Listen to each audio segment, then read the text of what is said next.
Di sebuah kota kecil yang damai, hiduplah seorang perempuan bernama Rina. Rina dikenal sebagai sosok yang selalu tersenyum dan ramah kepada siapa saja. Tak hanya sekedar ramah, Rina juga gemar menolong. Jika ada teman yang membutuhkan bantuan, ia tak pernah ragu untuk mengulurkan tangan. Entah itu teman yang kesulitan dalam pekerjaan, masalah pribadi, atau bahkan hanya butuh telinga untuk mendengar keluh kesah. Rina selalu hadir tanpa diminta. Banyak orang yang senang berteman dengan Rina. Baginya, menjadi bermanfaat bagi orang lain adalah kebahagiaan tersendiri. Kadang, meski dalam kelelahan, Rina tetap menyempatkan waktu untuk teman-temannya. Sebab baginya, pertemanan adalah hal yang harus dijaga dengan baik. Namun, suatu hari Rina jatuh sakit. Tubuhnya mulai lemah, demam tinggi tak kunjung reda, dan dokter menyarankannya untuk istirahat total di rumah. Hari-hari berlalu, dan Rina pun hanya bisa berbaring di tempat tidur, berharap ada orang yang datang menjenguk. Dalam hatinya, ia yakin teman-temannya akan segera datang membawakan makanan atau sekadar menemaninya berbincang. Namun, hari demi hari berlalu dalam keheningan, tak ada seorang pun yang mengetuk pintu rumahnya. Tak ada pesan singkat yang menanyakan kabarnya. Tak ada sapaan penuh perhatian yang ia harapkan. Semua terasa sunyi, meski di luar sana kota tetap ramai.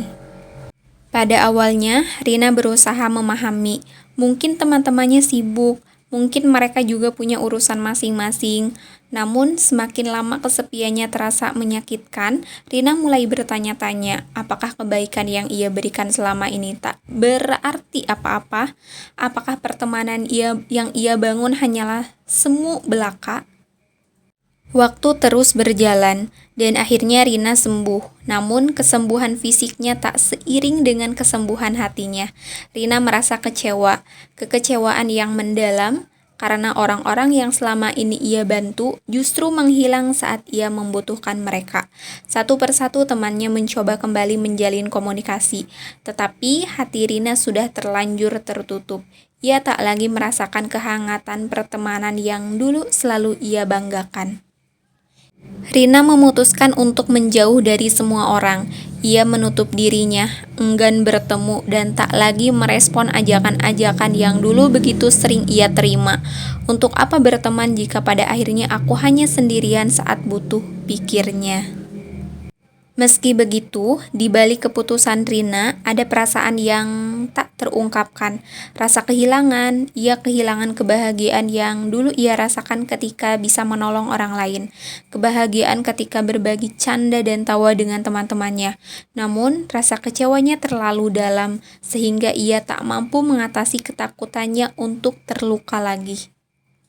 Hari-hari Rina kini terasa sunyi, tak ada lagi suara tawa atau cerita panjang dari teman-temannya. Ia menjalani hidup dalam kesendirian yang ia pilih sendiri. Di balik tembok yang ia bangun, Rina merasakan bahwa terkadang sepi di antara keramaian lebih menyakitkan daripada sepi dalam kesunyian.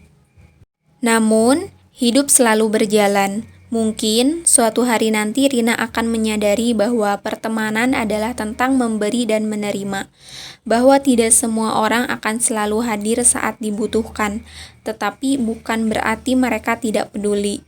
Mungkin suatu hari Rina akan membuka hatinya kembali, entah untuk teman-teman lamanya atau untuk orang-orang baru yang siap hadir dalam hidupnya. Tapi untuk saat ini, Rina memilih untuk sendiri, menata kembali hati yang telah hancur oleh kekecewaan. Dan di suatu tempat di dalam dirinya, Rina berharap bahwa kelak ia akan menemukan jalan menuju kepercayaan yang telah hilang.